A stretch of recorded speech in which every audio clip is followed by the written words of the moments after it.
자, 오늘은 다니엘서 강의 15째 시간 하도록 하겠습니다.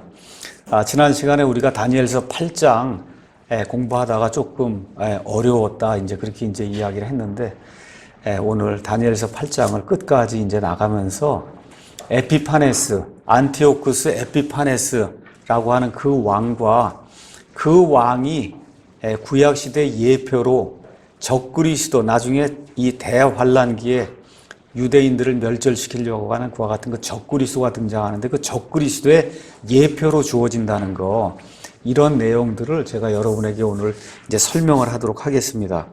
여기 8장 3절 4절 가서 보니까 순양이 나와요. 그렇죠? 순양.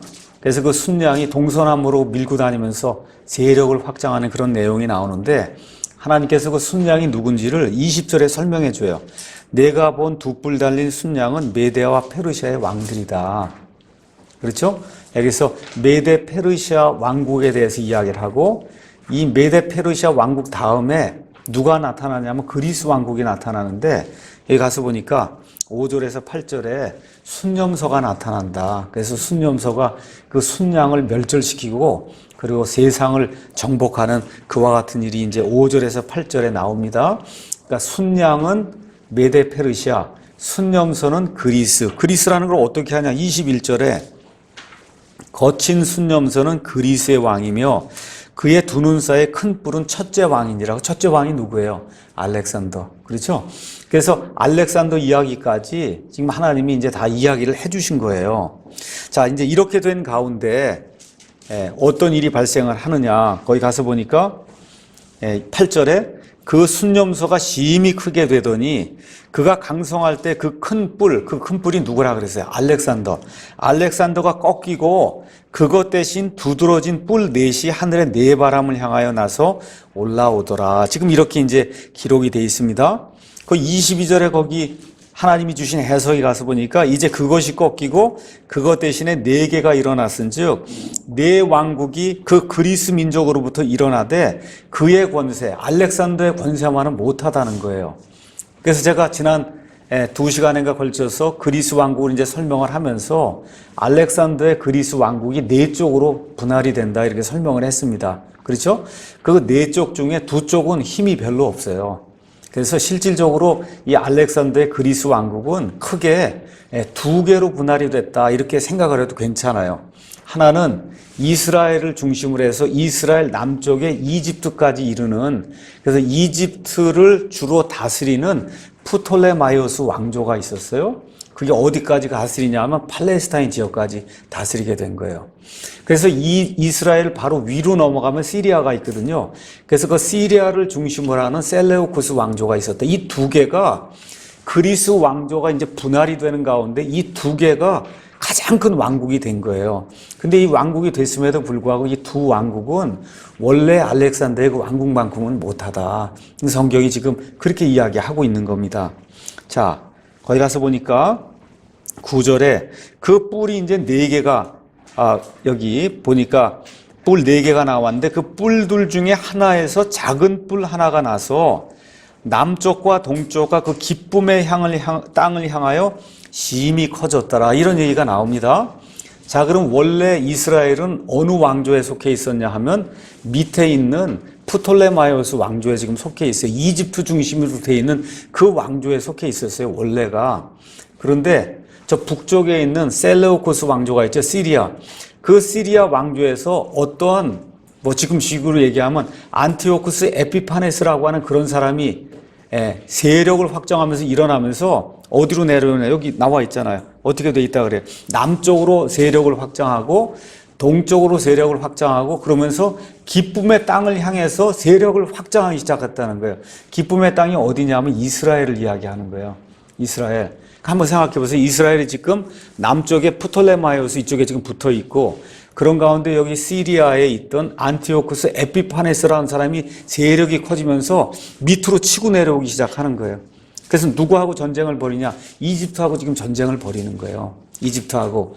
그 이집트는 가만히 있지 않잖아요. 그것도 치고받고 이러니까 말 그대로 중간에 딱 이스라엘이 낀 거예요. 이집트가 이 밑에 있고 여기 중간에 이스라엘이 있고 요 위에 시리아가 있는 건데 여기가 완전히 각축장이 된 거예요. 밑으로 밀고 내려오고 위로 올라가고 이러면서 세월이 이제 흘러가는 이런 일이 생기는 거예요. 그래서 안티오쿠스 에피파네스가 그 전에 있던 어떤 시리아 왕도 하지 못한 일을 한 거예요. 뭐냐면 어디까지 이집트를 치러 내려온 거예요. 이집트를. 이 밑으로 쭉쭉쭉 세력을 확장하면서 이집트로 내려오는 그런 내용이 이제 그 안에 기록이 되어 있어요. 근데 이게 어느 정도까지 이 권력이나 아니면 그 세력이 컸냐? 그것이 하늘의 군대에 이르기까지 커져서 그 군대와 별들 중에 얼마를 땅에 내던지며 그것들을 짓밟더라. 내가 지난 시간에 뭐라고 말씀드렸냐 하면 안티오쿠스 에피파네스 뒤에 마귀가 있다는 거예요. 마귀. 그래서 나중에 여러분이 적그리스도를 이야기할 때도 적그리스도 뒤에 마귀가 있는 거거든요.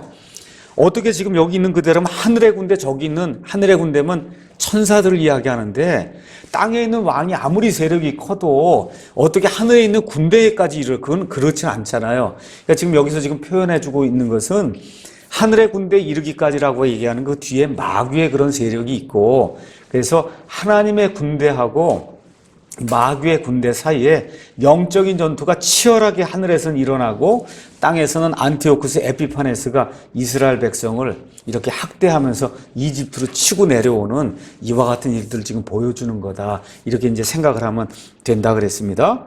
그러면서 참으로 그가 그 군대의 통치자에게 이르기까지, 그게 누구냐면 예수님이란 말이에요. 그렇죠? 마귀가 예수님에게까지 도전하는 그런 일이 하늘에서 이제 이루어지면서 그 밑에 땅에서 안티오쿠스 에피파네스가 행하는 일이 그 안에 기록이 돼 있어요. 그래서 어떻게 돼 있냐? 그로 말미암아 이 안티오쿠스 에피파네스로 말미암아 날마다 드리는 희생물이 제거가 돼요. 하늘에서 희생물 드리는 건 없잖아요, 지금. 그렇죠? 이 예루살렘 성전에서 날마다 아침과 저녁에 하나님께 예물을 드려야 되는데 이 사람이 예루살렘 성전을 완전히 황폐화시키면서 예물을 드리지 못하게 하는 그런 일이 이제 생긴다는 겁니다. 그래서 그분의 성소가 있는 것이 허물어졌다. 어떻게 돼? 제단이 그냥 황폐화가 돼갖고, 그래서 제우스 신을 가져다 놓고 하는 그와 같은 악한 일이 이제 생겼다는 거예요. 또 범법을 하여 한 군대가 그에게 주어져서 그가 날마다 드리는 희생물을 반대하게 하며 그것이 진리를 땅에 내던지고 꾸준히 행하며 형통하였더라. 이러는 가운데 13절에 한 성도는 유대인들 가운데 어떤 한 성도라고 봐도 되고, 성경에 가서 보시면 천사도 세인트로 표현이 돼 있어요. 성도라고 하는 세인트는 구분된 자란 뜻이에요. 거룩히 구분된 자. 그래서 신약시대는 저와 여러분이 예수님의 피로 말미암아 거룩히 구분된 성도, 세인트예요. 세인트고, 이 구약 시대에는 천사도 세인트로 불린 적이 있고, 여기 같은 경우는 유대인 어떤 한 성도도 세인트로 불릴 수가 있다. 자, 그러니까 한 성도가 말하는 것을 내가 들었는데 다른 성도가 말하던 바로 그 성도에게 물어보죠. 날마다 드리는 이 희생물에 관한 그 환상과 그 사람이 황폐하게 하는 그와 같은 그 범법이 어느 때까지 계속 지속이 돼갖고 이 하나님의 성전이 황폐가 되고 이런 악한 일들이 계속 지속이 되겠느냐, 이렇게 물었단 말이에요. 그렇죠? 그렇게 되니까 그가 내게 이르되 2300일까지 그렇게 된다. 그러니까 2300일 동안 성소가 황폐하게 되고 그 이후에 성소가 정결하게 된다는 거예요. 이해하시겠죠? 예. 이게 어느 때 이루어지는 거냐면 에피파네스 시대에 정확하게 그대로 이제 이루어지는 거다. 자, 이러고 난 다음에 가브리엘 천사가 이제 나타나서 이 환상에 대해서 다시 설명을 하는 거예요. 그 내용이 23절에서부터 이제 25절에 나오는데 23절에서 25절은 정확하게 에피파네스에게 적용이 되질 않아요. 가서 읽어보면 이거는 맨 마지막에 이스라엘 백성을 향한 이 대환란기 때 적그리스도가 이스라엘 백성을 멸절시키려고 하는 그거라는 걸 우리가 금방 알 수가 있습니다. 그래서 오늘 여기 8장에 나와 있는 이 예언의 말씀을 가지고 여러분에게 아주 중요한 걸 제가 여러분에게 가르쳐 드리려고 그러는 거예요. 그것은 뭐냐면 구약시대의 많은 예언이 이렇게 한번 주어질 때 그 예언이 가까운 시대에 한번 성취가 되고 그 예언이 맨 마지막 때, 특별히 환란기 때, 예수님 재림하기 전에 최종적으로 성취가 된다는 거. 그러니까 예언이 적어도 2번, 많은 경우엔 3번까지 성취가 된다. 이 내용을 이해를 해야, 그래 여러분이 이사야서 예레미야 그 이후에 나온 대언서 있잖아요. 그 대언서를 이해할 수가 있어요. 그래서 그 내용을 여러분이 쉽게 알 수 있는 마태복음 예를 가지고 여러분에게 일단 말씀을 한번 드려보겠습니다. 자, 그래서 성경의 많은 예언, 특별히 이사야서 이후에 나오는 많은 예언은 이중적인 성취를 가지고 있다. 가까운 시점에 한번 성취가 되고 그 다음에 맨 마지막 때 예수님 재림하실 때 최종적으로 성취가 된다는 거 여러분에게 이제 말씀을 드리겠습니다. 자, 이걸 그대로 접어놓고 마태복음 24장으로 한번 가서 성경을 하나하나 이제 보도록 하겠습니다. 마태복음 24장.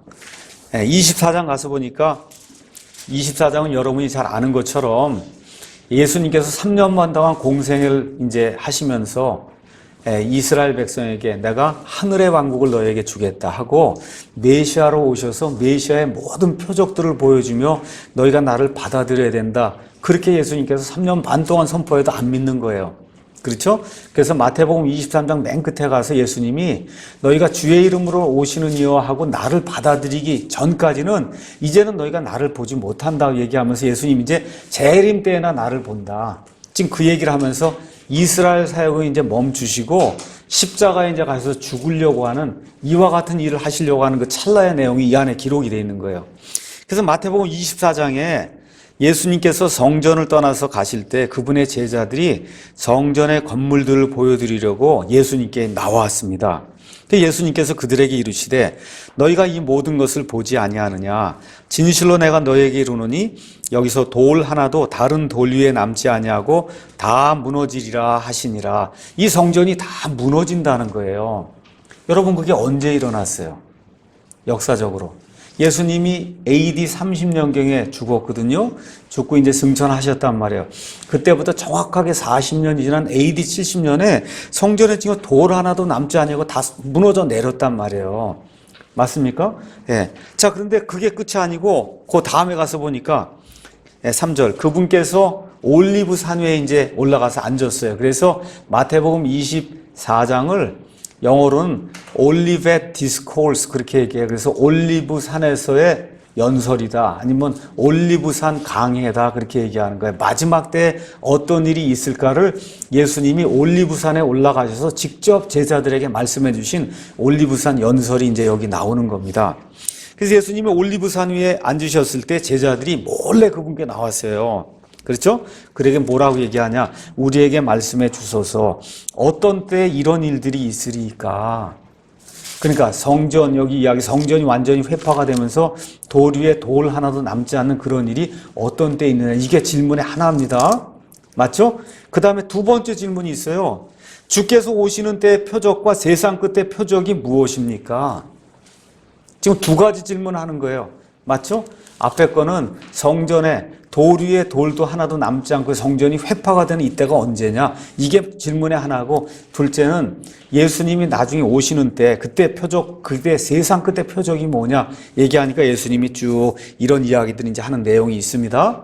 자, 이걸 그대로 두고 누가복음 21장으로 요거 그대로 두시고 누가복음 21장으로 이제 가서 예수님이 여기에 대해서 다시 한번 설명하는 내용이 있습니다. 누가복음 21장 20절 거기 가서 보니까 어떻게 기록이 되어 있냐. 너희가 예루살렘이 군대들에게 에워싸이는 것을 보거든 그것의 황폐함이 가까이 이른 줄 알라. 그렇죠? 네, 그래서 이 말씀을 따라서 유대인들 가운데 AD 70년에 로마 장군 타이투스가 와서 예루살렘을 둘러싸고 그래서 예루살렘을 공략할 때 예수님의 말씀 그대로 21절 그때 유대에 있는 자들은 산들로 도망하고 그것에 한가에 있는 자들은 밖으로 떠나가며 시골에 있는 자들은 그리로 들어가지 말라. 이 말씀은 대로 해서 목숨을 부지한 사람이 굉장히 많아요. 알겠죠? 그러니까 AD 70년에 이 말씀이 1차적으로 성취가 됐다 그 얘기입니다. 그래서 지금 장로교나 카톨릭이나 이런 모든 데서는 뭐라고 얘기하느냐. 마태복음 24장에 있는 모든 예언은 AD 70년에 다 완성이 됐다는 성취가 됐다는 거예요. 성취가. 그런데 잘 보세요. 아까 마태복음 24장 아까 가서 읽을 때 3절에 두 가지를 물었다 그랬죠? 그렇죠? 하나는 성전이 회파되는 것, 다른 하나는 예수님 오시는 때의 표적이 뭐냐 이렇게 물었잖아요. 그렇죠? 그럼 AD 70년에 이게 성취가 된 거는 성전이 회파되는 게 성취가 된 거죠. 그러면 그 성전 회파 말고 나머지 것들 성취가 됐어요, 안 됐어요?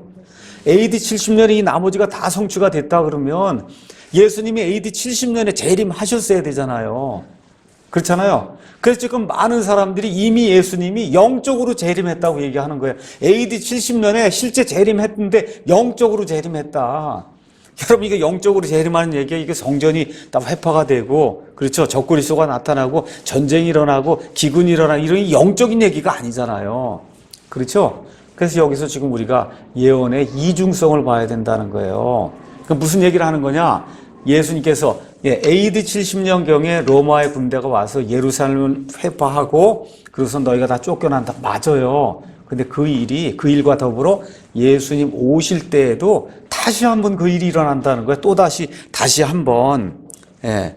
그렇게 일이 일어나게 될 때 그때 어떤 일이 생겨야 돼요? 창세 이후에 없던 대환란이 여기 생겨야 되잖아요. 그게 AD 70년에 있었어요? 없었어요? 없었잖아요. 심지어 아돌프 히틀러의 600만 명 죽이는 일이 지금 1940년경 이렇게 일어났잖아요. 그것보다 큰 환란이 그 전에 있었어요? 없었어요? 없었단 말이니까 틀리다. 그러니까 여기 나와 있는 마태복음 24장 누가복음 아까 나와 있는 그런 말씀이 1차적으로는 부분적으로 AD 70년에 성취가 된 게 맞습니다. 맞아요. 근데 그걸 다 끝이라 그러면 큰일 난다. 끝이 아니에요. 아니에요. 최종적인 성취는 예수님 재림하실 때 이루어지는 거예요. 재림하실 때. 이 내용을 이해하지 못하면은 그러면 성경의 예언을 절대 풀 수가 없습니다. 제가 이거를 이렇게 이제 설명을 하겠습니다. 요새 이제 베리칩 문제가 굉장히 이제 많이 나와요. 어저께인가 어떤 분이 와서 저한테 그러더라고요. 요새 그냥 이 유튜브에 종말이 가까워 왔다는 이런 뭐 동영상이 엄청 올라오는데 목사님 이거에 대해서 어떻게 생각하냐. 그냥 무시하면 된다. 그냥 성경에 있는 거 믿으면 되지. 그거 언제 그거를 수십 편, 수백 편을 어떻게 다 볼 거예요, 그게. 시간도 많지. 그냥 무시하고 성경에 있는 대로 믿으면 되고 그런 일들 생기기 전에 우리 휴거 받는다. 믿습니까? 그렇게 되는 거예요. 그러니까 그것 때문에 무서워하고 벌벌 떨고 그럴 이유가 없다. 베리칩 문제가 뭐냐? 베리칩이 666 짐승의 표기 때문에 그 베리칩을 받으면 지옥에 간다는 거예요. 그러니까 절대 지금 이 시간에 뭐 여기다 피부 안에 뭐 집어넣는 거 받으면 절대 안 된다. 그거 받으면 구원 받았어도 지옥에 간다는 거예요. 지옥에 간다. 그래서 유튜브 동영상에 특별히 베리칩의 이 미혹의 기사가 굉장히 많이 나옵니다. 이런 것들 조장하는 사람들 중에 데이비 차, 마지막 신호, 또 그 다음에 이현숙이라는 목사가 여기 분당에 있는데 뭐 들리는 얘기로 지옥을 뭐 1000번 왔다 갔다 했다나 이런 사람이 있어요. 마지막 기회, 장 조셉이 베리칩에 숨겨진 사단의 전략, 이정철인 사람이 베리칩은 짐승의 표다, 김영국이라는 사람이 성경에 기록된 영생의 코드, 장화진이라는 사람이 신세계 질서의 비밀. 신세계 질서의 비밀은 그래도 읽을 만한 내용이 상당히 들어있지만 어찌됐든 베리칩이 짐승의 표다라고 이렇게 누가 얘기하면 그거 틀린 얘기예요. 조엘 레비라고 한 사람이 비밀과 음모의 세계사 뭐 이렇게 이제 해서 너무나 이게 기독교계를 어지럽히니까 어떤 일이 생겼냐. 2014년 대한예수교 장로회 합신 측 2단 사이비 대책위원회가 보고서를 작성하게 됐어요. 보고서 작성의 내용이 뭐냐? 제목이 베리칩은 과연 666 짐승의 표인가? 이래갖고 합신 쪽에 장로교 뭐 유명하다는 그런 신학자들 목사들이 모여갖고 보고서를 작성한 거예요. 그래서 거기 핵심은 뭐냐? 베리칩은 짐승의 표가 아니라는 거예요. 아주 말을 잘했어요. 맞습니다. 아니에요. 그 좋은 거예요. 근데 그 다음 내용이 문제가 되는 거예요. 왜 베리칩이 아니라고 했으면 좋았는데 왜 문제가 되느냐? 이 사람들 얘기가 뭐냐? 666 짐승표는 베리칩이 아니라 로마의 폭군 네로 황제라는 거예요. 여러분, 베리집은 로마의 폭군 네로 황제다. 그러니까 지금부터 약 2000년 전에 네로 황제가 있었잖아요. 그 네로 황제가 베리집이라는 거예요. 여러분 이렇게 이야기하면 이거 듣고 납득될 사람이 있어요? 그러니까 교인들이 납득이 안 되니까 그리고 어떻게 유튜브에 매달리는 거예요. 유튜브에. 지금 네로가 다 죽었으니까 쉽게 얘기하면 무슨 얘기냐. 요한계시록에 있는 모든 내용이 이미 다 성취가 됐다는 거예요. 이 사람들 주장은. 그게 왜 그래요? 아까 얘기한 대로 AD 70년에 장로교나 여기서는 AD 70년에 마태복음 24장 이 내용이 다 성취가 돼서 그래서 이 사람들 주장 내용은 뭐냐? 표를 받는 건 사실 상징이다.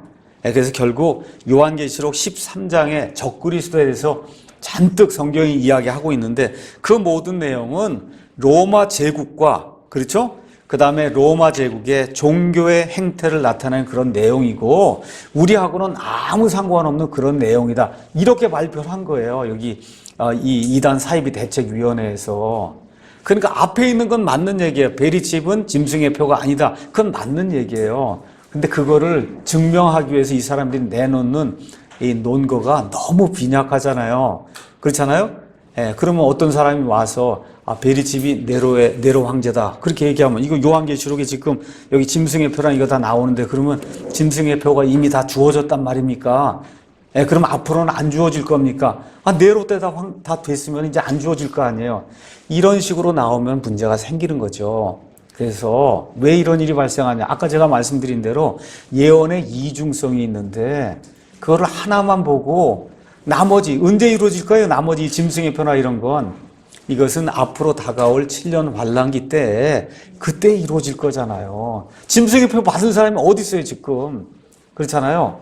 그러니까 이와 같은 방식으로 예언을 해석하는 그 방식이 바로 천주교와 장로교의 해석 방식이다. 이런 해석 방식을 따르면 안 된다는 거예요. 이건 아니다. 왜 그래요? 예언을 잘못 보는 거예요. 안 되는 거예요. 안식교도 항상 이 계시록 13장에 나오는 짐승은 로마라는 거예요. 로마 제국. 로마 제국에서 나온 로마 카톨릭 교황이 적그리스도라는 거예요. 안식교에서 주장하는 내용도 처음부터 끝까지. 그래서 안식교에서 얘기하는 게 또 뭘 얘기하는 거예요? 교황이 적그리스도고 그 교황이 일요일날 예배를 드리게 했다는 거예요. 그래서 일요일이 짐승의 표. 그래서 이거 사탄이 섬기는 게 일요일날 하는 거기 때문에 우리는 토요일날 안식일을 지켜야 된다는 거예요. 여러분 이해하시겠죠? 이와 같은 방식에 논리적으로 상식적으로 이해가 되지 않는 그런 그 해석을 취하는 게 안식교, 대부분의 장로교, 카톨릭 이렇게 이제 돼 있다. 왜 그러냐? 성경 예언의 이중성을 이해하지 못하기 때문에 이런 일이 발생하는 거야. 요한계시록 4장부터 19장에 나오는 그와 같은 그 기록은 역사상 아직 한 번도 이루어진 적이 없어요. 창세 이후로 유대민족에게 이와 같이 큰 환란 이루어진 적 있어요? 없어요? 없어요. 아직 없습니다. 그렇죠? 앞으로 가는 일이 이루어질 거예요. 그러니까 지금 안티오쿠스 에피파네스 이 문제도 지금 다니엘을 통해서 하나님이 말씀을 주실 때 적그리스도의 예표로 안티오쿠스 에피파네스라고 하는 사람이 유대인들에게 어떤 일을 행할 거다. 역사적으로 성취가 됩니다. 그렇죠? 그 역사적으로 성취된 그 내용을 통해서 앞으로 적그리스도가 와서 유대인들을 이렇게 침략하게 될 때 맨 마지막 때에 안티오쿠스 에피파네스처럼 아주 악랄하게 유대인들을 죽이고 멸절시키려고 할 거다. 이런 내용이 동시에 이렇게 주어지는 거다.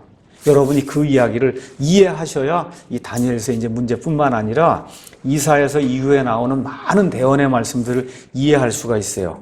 그러니까 여러분이 이사야서나 예레미야나 에스겔이나 이런 데 가서 읽어보면 지금 바빌론으로 포로 생활 갑니다. 포로 생활 간 다음에 돌아오는 게 예언이 돼 있단 말이에요. 돌아온다 내 백성이 돌아온다. 1차적으로 어디서 돌아오는 거예요? 바빌론 포로 생활에서 돌아오는 거예요. 근데 2차적으로 아니면 최종적으로 돌아오는 건 언제 돌아오냐? 예수님 이 땅에 재림하실 때 온 세상에 흩어져 있던 유대인들이 유대 땅으로 돌아오는 그 일이 최종적인 성취다.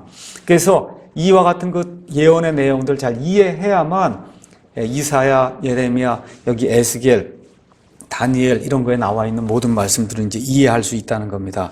자, 그래서 다니엘서 8장, 또 다니엘서 9장, 10장, 11장 여기 나와 있는 이 말씀들을 보면서 뭐를 꼭 기억해야 되느냐? 예언의 이중성이 있다는 거.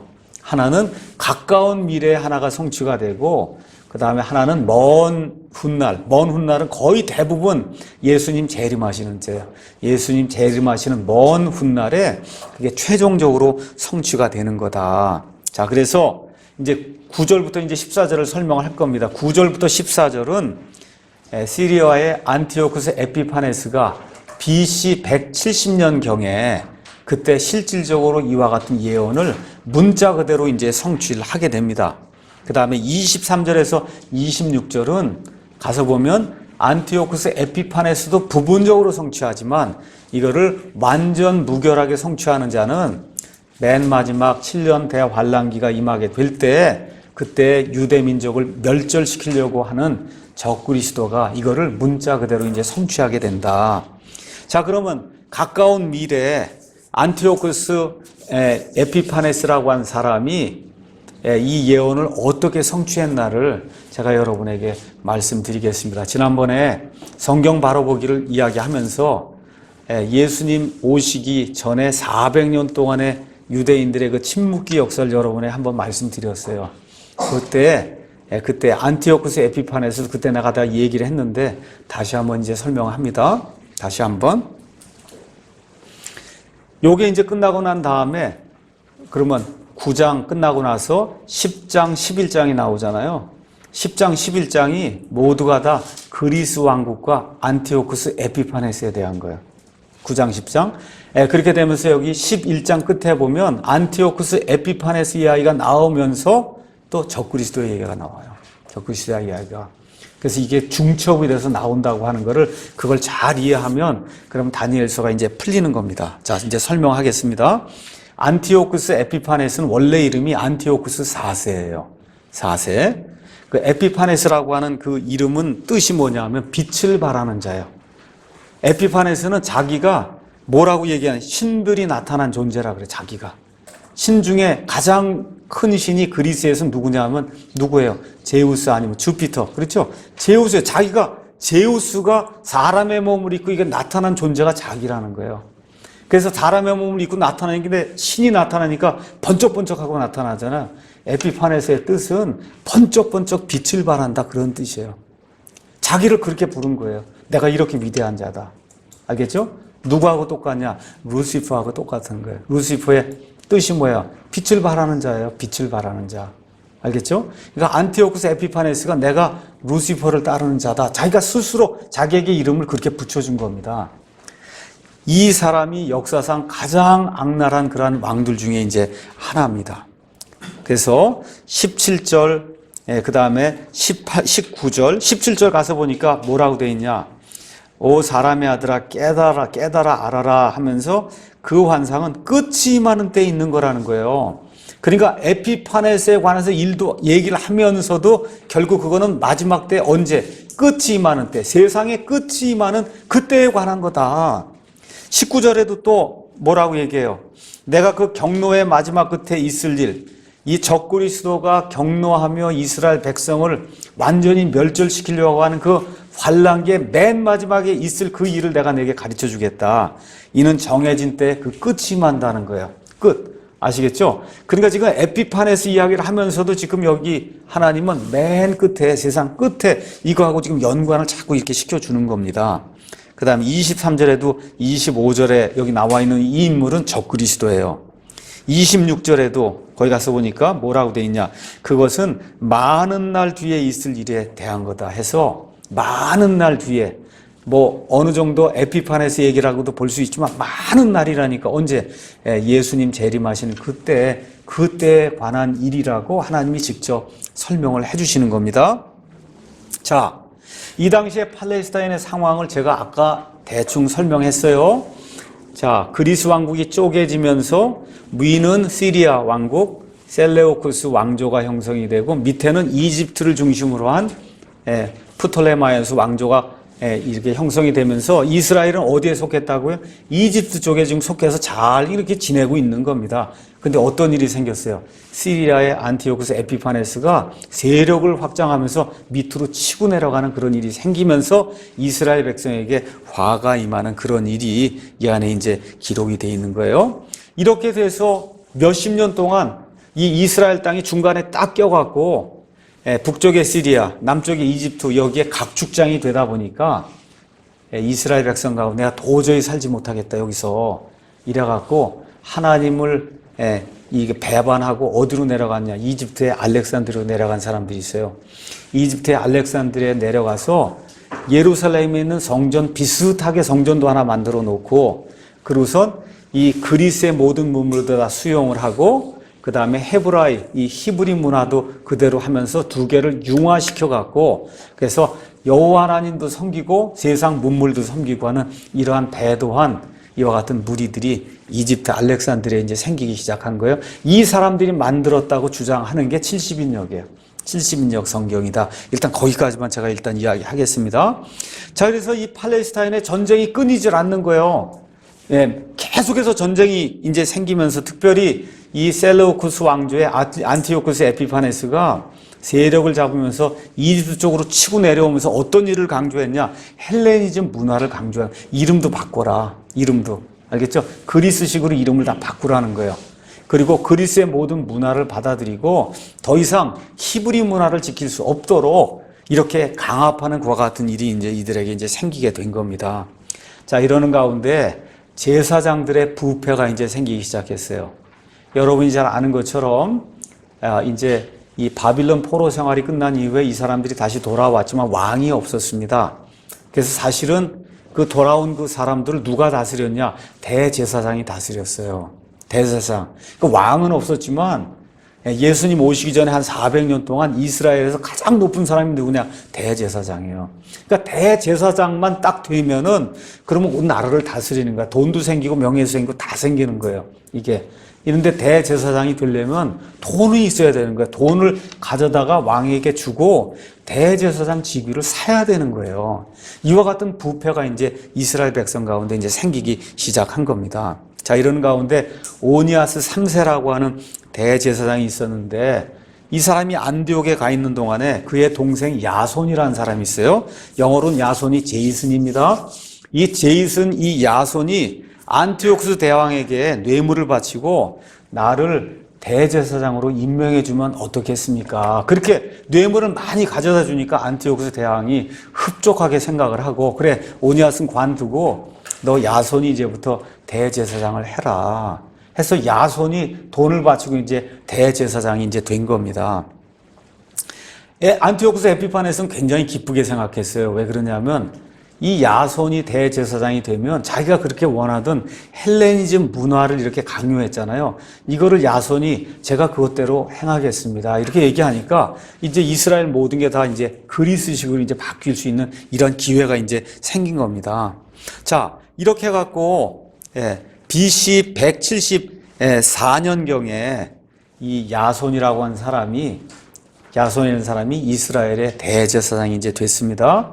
그 다음에 이제 야손이 이 안티오쿠스 에피파네스에게 한 가지 간청을 합니다. 그건 뭐냐 하면 여기 예루살렘도 다른 그 당시엔 다 도시국가 폴리스라는 게 있었잖아요. 도시국가 아테네, 스파르타 이런 게 다 도시국가였는데 이 예루살렘 여기도 그리스의 도시국가 같은 그런 지위를 부여해 달라. 그러니까 어느 정도의 자유가 있으면서 자기들 나름대로 무언가 할 수 있는 이런 지위를 부여해달라 그러는데 그 대신에 헬레니즘 문화를 따르겠다 이렇게 얘기하니까 안티오쿠스 에피파네스가 그걸 허락을 한 거예요. 이렇게 되니까 이 제이슨이라는 사람이 야손이 이 예루살렘에다가 체육관을 짓기 시작했어요. 여러분이 잘 아는 것처럼 그리스 사람들 특히 스파르타, 아테네 이거 전쟁하고 그러려면 이 남자들이 용맹하고 그 다음에 이제 강건해야 되기 때문에 이 그리스 사람들은 체육관, 짐네지움 짓는 거에 아주 신경을 많이 쓴 거예요. 애가 어려서부터 좋은 사람이 되고 훌륭한 사람이 되려면 일단 장수가 돼야 돼. 이걸 하기 위해서 체육관을 해갖고 레슬링, 복싱 뭐 이런 걸 해야 되는 거예요. 그렇게 하려니 다 옷도 벗고, 그래서 조그만 숏팬티 입고 그러고선 복싱도 하고 이러니 이스라엘 백성의 문화에서는 이게 안 맞는 거잖아요. 여자들은 이걸 다 가려야 되고, 그렇죠? 남자들 다 이렇게 몸을 드러내는 건 그건 벌거벗은 거기 때문에 안 되는 거란 말이에요. 근데 야손이 여기다 체육관을 다 져놓고 이스라엘 남자아이들, 여자아이들 다 와서 복싱, 레슬링 서로 하라고 그러고 이러니까 이게 이스라엘 사람이 이걸 도저히 받아들일 수 없는 그와 같은 일이 이제 생기게 된 겁니다. 그러니까 유대인들의 구별 의식이 점점 없어지고 또 그들 가운데 이제 자유주의에도 해보니까 이거 좋으네. 그렇죠? 이런 식이 이제 되다 보니까 이스라엘의 모든 것들이 무너지기 시작하는 일이 안티오쿠스 에피파네스에서 이제 생기기 시작한 거예요. 이렇게 지나는 가운데 3년쯤 지났을 때 여러분이 그래도 대제사장이 되려면 대제사장은 어느 지파 출신이래야 돼요? 레위 지파. 그러니까 돈을 주더라도 일단은 그래도 레위 지파에는 속해야 되는 거다. 그런데 어떤 사람이 나타나냐? 메넬라우스라고 하는 사람이 나타나는데 이 사람은 레위 지파에 속했는지도 몰라요. 알 수가 없는 이 사람이 또 뇌물을 바치고 대제사장이 된 거예요. 그래서 이 야손이라는 사람이 쫓겨났습니다. 쫓겨났어요. 그래서 이 메넬라우스는 안티오쿠스에게 돈을 가져다 주기 위해서 성전의 보물창고에서 돈을 많이 빼돌렸어요. 이렇게 되니까 그 전에 야손 전에 있던 오니아스 3세 대제사장이 이 일을 공개적으로 비난하기 시작해서 그래서 메넬라우스가 오니아스 3세를 이제 죽여야 되겠다 이런 계획을 세웠습니다. 이런 가운데 이 안티오쿠스 에피파네스는 지금 시리아 왕인데 내가 이 세력을 확장했고 저 밑에는 이집트까지 완전히 다 먹어갖고 그래서 이 그리스 왕국 전체를 내가 다 다스리는 그런 왕이 돼야 되겠다 해서 이집트로 치고 내려오는 거예요. 계속해서 이집트하고 전쟁을 벌이는 겁니다. 이렇게. 그런데 어떤 일이 생기냐 갑자기 그가 죽었다는 소문이 돌기 시작한 거예요. 안티오쿠스 에피파네스가 죽었다. 이렇게 되니까 아까 얘기했던 야손, 그 전에 했던 그 대제사장이 1000명의 부하를 이끌고 예루살렘으로 들어와서 그때 이제 누가 대제사장이었냐면 메넬라우스가 대제사장이었는데 이 메넬라우스에게서 대제사장직을 빼앗고 그렇죠? 그러면서 다시 자기가 대제사장이 되려고 하는 그런 일이 이제 생긴 거예요. 근데 무서운 일이 생겼어요. 뭐예요? 안티오쿠스가 죽은 게 아니에요. 소문만 그렇게 들은 거지 안티오쿠스가 죽은 게 아니에요. 근데 안티오쿠스가 보고를 받아 보니까 어떻게 했어요? 야손이라는 사람이 반역을 일으켜서 자기가 세운 메넬라우스를 다 그렇죠?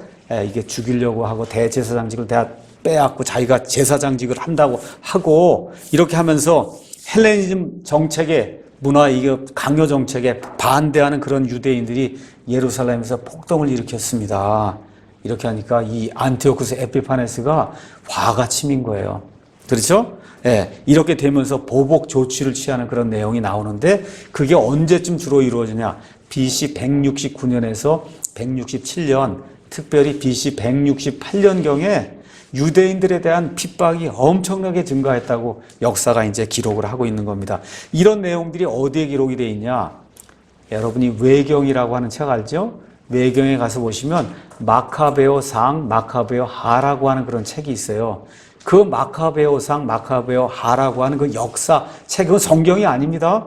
성경이 아니에요. 그 역사 책에 이 안티오쿠스 에피파네스라고 하는 사람이 어떤 일을 했고 그때 유대인들이 어떻게 폭동을 일으켰는가 이런 내용이 그 안에 이제 다 기록이 되어 있습니다. 자, 이렇게 해서 주전 이제 168년경에 이 안티오쿠스 대왕이 그리스 문화를 아주 집중적으로 이 이스라엘 백성에게 부과하는 그런 내용이 이제 나오기 시작합니다. 이렇게 되니까 유일신 하나님을 섬기던 이 이스라엘 백성이 반감을 가질 수가 밖에 없잖아요. 이스라엘 백성은 여호와 하나님 한 분뿐이 없다고 얘기하는데 그리스 로마 신화는 여러분 알다시피 수천 명이 신이잖아요. 또 신이 결혼도 하고 이혼도 하고 죽이기도 하고 뭐 별일을 다 하는 그런 잡신들이를 섬기는 문화가 들어와서 이걸 섬기라고 하니까 유대인들이 반감을 가질 수밖에 없잖아요. 그렇죠. 또 어떤 일이 이제 생기게 되느냐? 유대인들을 학살하고 그다음에 성전을 약탈하고 또 유대인들의 관습을 금지하는 이와 같은 사태가 계속해서 안티오쿠스 에피파네스 시대에 이제 진행이 된 거예요. 그러는 가운데 유대인들의 가장 큰 특징이 뭐냐? 남자들은 태어난 지 8회째 되는 날 할례를 받아야 되는 건데 할례를 받으면 사형시킨다는 거예요. 그럼 무슨 얘기야? 이제 더 이상 유대민족으로 존재할 수가 없다는 거예요. 이와 같은 명령을 지금 에피파네스가 이제 내리는 거예요. 그 다음에 안식일을 지키는 거 있을 수 없다. 안식일 지키면 안 된다는 거예요. 이런 명령을 내리니까 이스라엘 백성이 도저히 견딜 수가 없겠다. 이런 가운데 주전 168년에 에피파네스가 자기 장군에게 예루살렘에 들어가서 예루살렘 완전히 약탈해라. 그렇게 이제 이야기해요. 그래서 장군이 들어가서 예루살렘 성전 그 위에다가 황폐하게 하는 가증한 걸 세웠어요. 그 가증한 게 뭐냐? 제우스의 형상을 세워놨다고. 제우스의 형상을. 그렇죠? 그러고는 성전을 누구에게 봉헌하냐? 제우스에게 성전을 봉헌하는. 여러분 이해하시겠죠? 이게 사실 나중에 언제 이 일이 일어나야? 나중에 7년 환란기에, 그렇죠? 적그리스도가 나타나면 실질적으로 그때 그 일을 하는데, 그 일을 먼저 에피파네스라고 하는 사람을 통해서 하나님이 역사 속에 이루어지게 만들고, 그 일이 나중에 정확하게 다시 반복이 된다는 것을 하나님이 다니엘을 통해서 이제 우리에게 보여주는 거예요. 자, 이런 가운데 주전 167년에 리시아스 행정관의 지휘하에 반유대 포고령이 이제 선포가 돼서 아까 우리가 읽었던 대로 매일 드리는 성전 희생 제사를 드리지 마라. 그렇게 얘기하고는 유대인들이 도저히 참을 수 없는 일을 해요. 뭐예요? 성전에 돼지, 제영전 제단에다가 돼지 피를 거기다 가져다가 바치는 이와 같은 악랄한 일을 여기 에피파네스가 이제 하게 된 거예요. 이렇게 되면서 그 3년 동안 하나님께 예배를 드리지 못하게 그렇게 만드는 그런 일이 이제 생긴 거예요. 근데 나중에 여러분 아시다시피 7년 환란기의 한 중간에 적그리스도가 나타나면서 3년 반 동안 이스라엘 백성을 극심하게 핍박하잖아요. 지금 이 사람도 약 한 3년 정도 이스라엘 백성을 극심하게 핍박하면서 제사도 드리지 못하게 하고, 그래서 하나님께 신성모독하는 그런 일을 역사적으로 에피파네스가 이제 하게 된다. 자, 이렇게 되니까 유대인들이 도저히 참을 수 없다. 이래서 주전 167년에 모딘이라고 하는 그런 마을에 있었는데, 거기에 이 마을에 파견된 관리, 그리스 관리가 되겠죠. 그리고 또 제우스에게 희생물들은 배교자를 유대인들이 잡아 죽이는 것과 같은 일이 도저히 못 참겠다. 이걸 누가 주도했냐 하면 마타디아스라고 하는 제사장 가문이 이 일을 주도하게 돼요. 이 마타디아스 제사장에게는 아들 5명이 있어요. 첫째가 요한, 존, 그 다음에 엘리에저, 그 다음에 사이몬, 시몬, 그 다음에 요나단, 그 다음에 유다. 그래서 이 5 아들을 마카비라고 불렀어요. 마카비. 그래서 마카비 전쟁을 했다. 그렇게 얘기하는 거예요. 마카비의 뜻이 망치라는 뜻이에요. 그래서 이 사람들이 산으로 도망해갖고 혁명운동을 시작하는 거예요. 그래서 혁명운동을 시작하면서 지난번에 제가 말씀드린 대로 하나님을 두려워하는 사람들, 하시딤이라고 하는 그와 같은 무리가 있었다 그랬죠. 이 사람들이 합쳐지면서 어떻게 하든지 나라를 구출해야 되겠다. 말 그대로 우리 36년 동안 일제 식민지 시절 거치면서 안 되겠다 하고 광복 운동을 일으켰던 그와 같은 우리 애국지사들이 있었던 것처럼 도저히 에피파네스 밑에서 못 살겠다 하고 이 마타디아스 제사장 가문의 5 아들하고 이 여러 사람들이 게릴라 전쟁을 하면서 드디어 이 시리아의 안티오쿠스 에피파네스를 몰아내는 그런 일이 이제 생기게 되는 겁니다. 그래서 에피파네스가 언제 죽냐? 주전 164년에 이제 죽어요. 이렇게 될 때 유다 마카비가 군대를 데리고 드디어 예루살렘에 이제 들어가게 됩니다. 그래서 예루살렘이 다시 탈환이 된 거예요. 유대인의 손에 들어온 거예요. 그래서 그날이 언제냐? 164년 12월 25일이에요. 12월 25일. 바로 그날에 성전을 새롭게 다시 여기 나와요. 성전을 깨끗하게 한다 그랬잖아요. 성전을 깨끗하게 하면서 하나님께 성전을 봉헌하는 그 날이 BC 164년 12월 25일이다. 이렇게 되면서 일주일 동안, 그래서 일주일 동안 8일 동안 축제가 이제 벌어지게 돼요. 이런 축제를 벌이면서 하나님께 합당한 예배를 드리기 시작합니다. 그래서 이때부터 유대교에서는 이 구약 성경에 나와 있지 않은 절기가 하나가 이제 생기게 돼요. 그 절기의 이름이 하누카예요. 하누카 절기. 하누카. 그래서 하누카는 이 축제 사건을 기억하면서 빛이 어둠을 몰아낸 날이다. 이렇게 해서 빛을 굉장히 밝히면서 유대인들에겐 지금 이 시간에 12월 25일이 우리는 보통 크리스마스라고 얘기하지만 유대인들은 그날 하누카를 지킨다고요. 하누카. 뜻이 뭐예요? 빛이 어둠을 몰아냈다. 그래서 바로 그날 성전을 깨끗하게 해서 하나님께 봉헌하는 그런 일이 생긴 거예요. 그래서 우리 요한복음 10장 22절 가서 보면 그럼 거기에 뭐가 한우카가 나와요. 그걸 우리말로는 성전 봉헌절이라고 이렇게 번역을 했고 개역 성경에는 그걸 수전절이라고 이렇게 이제 번역을 한 겁니다. 수전절. 그러니까 전을 보수했다는 뜻이에요. 보수. 성전을 보수한 그런 절기다. 근데 우리는 그거를 데디케이션이라고 돼 있기 때문에 성전 봉헌절이라고 이제 이야기를 한 거예요. 자, 그러면 요걸 가지고 제가 이제 설명을 쭉 할 테니까 이걸 기억하면서 이제 보도록 합니다. 자, 9절. 그 뿔들 중 하나에서 또 작은 뿔 하나가 나서 남쪽과 동쪽과 또 기쁨의 땅을 향하여 심히 커지더라. 누구라 그랬어요? 안티오쿠스 에피파네스의 시리아 왕이 밑으로 지금 치고 내려오면서 유대 땅을 지금 침략하는 그런 내용이에요.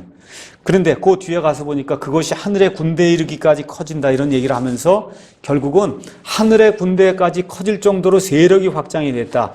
마귀가 그의 뒤에서 유대인들을 멸하려고 땅에서는 에피파네스가 전쟁을 벌이고 나중에 제가 말씀드리겠지만 하늘에서는 마귀의 군대와 하나님의 군대가 전쟁을 벌이는 그와 같은 일이 이 안에 이제 기록이 되어 있는 겁니다. 자, 그래서 다시 말씀드리지만 단순한 육신의 전쟁이 아니라 영적인 전쟁도 일어난다. 그 내용은 제가 나중에 10장 이후에 가서 설명하면서 다시 한번 이제 이야기를 할 겁니다. 자, 이런 가운데 그가 심지어 군대의 통치자, 즉 예수 그리스도까지 대적하는 그런 일이 생기는데 결국 이거는 궁극적으로는 누구에게 성취가 되느냐? 적 그리스도가 나중에 예수님을 대적하는 그 일에 의해서 완전하게 이제 성취가 됩니다. 자, 성소가 회파가 되고 희생물이 제거된 내용이 12절, 11절에 나와 있죠. 그로 말미암아 날마다 드린 희생물이 제거되고 그분의 성소가 있는 것이 허물어지는 일이 에피파네스에 의해서 역사적으로 이제 그대로 이루어지게 됩니다. 그렇죠? 그 다음에 가서 보니까 12절에 그가 희생물을 반대하면서 꾸준히 행하며 형통했다. 에피파네스가 정말 꾸준히 행하며 형통하게 됐어요. 자, 그런데 성소가 며칠 동안 이렇게 회파가 된다는 거예요. 그 다음 구절에 가서 보니까 며칠? 2300일. 2300일이면 유대인들의 달력은 360일을 1년으로 하거든요. 그럼 정확하게 얼마냐? 6년 4개월 20일이에요. 그러면 성소가 언제 깨끗하게 되느냐? 아까 말씀드린 대로 BC 164년 12월 25일에 깨끗하게 되니까 그때로부터 해서 6년 4개월 그 다음에 20일을 뒤로 백을 해서 올라가면 언제가 되냐? 대충 BC 170년 8월 5일경이 되는 거예요. 그때부터 2300일 동안 안티오쿠스 에피파네스가 유대인들을 괴롭히고 그렇죠. 그 가운데 성전에서 제물을 드리지 못하게 하고 제우스 형상을 만들고 돼지 피를 바치고 이런 일들이 되다가 결국은 BC 164년 12월 25일에 성전을 탈환해서 성전을 다시 봉헌하는 그런 일이 그 안에 이제 생기게 된 거예요. 얼마나 정확해요. 이게 너무나 정확하니까 사람들이 이 일은 에피파네스 있은 이후에 기록이 된 거다. 그렇게 얘기를 하는 거예요.